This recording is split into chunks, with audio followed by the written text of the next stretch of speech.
AP SRM యూనివర్సిటీలో విద్యార్థులు నిరసన చేస్తున్నారు. రాత్రి పెద్ద ఎత్తున ఆందోళన చేపట్టారు.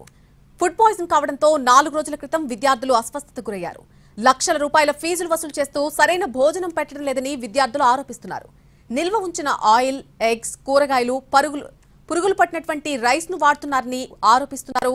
ఈ సమస్యను ఎన్నోసార్లు యాజమాన్యం దృష్టికి తీసుకెళ్లినా సరే పట్టించుకోవడం లేదని చెబుతున్నారు. విద్యార్థుల ఆందోళనపై ప్రభుత్వం స్పందించింది.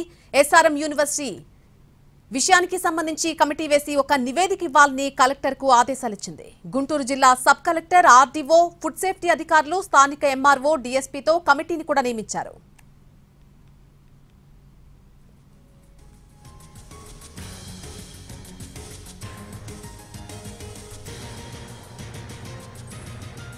ఏపీ ఎస్ఆర్ఎం యూనివర్సిటీలో విద్యార్థుల నిరసన చేస్తున్నారు. రాత్రి పెద్ద ఎత్తున ఆందోళన చేపట్టారు విద్యార్థులు. ఫుడ్ పాయిజన్ కావడంతో 4 రోజుల క్రితం విద్యార్థులు అస్వస్థతకు గురయ్యారు.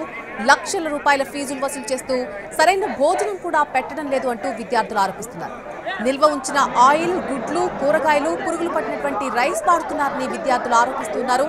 ఈ సమస్యను ఎన్నోసార్లు యాజమాన్యం దృష్టికి తీసుకెళ్లినా సరే పట్టించుకోలేదని చెబుతున్నారు.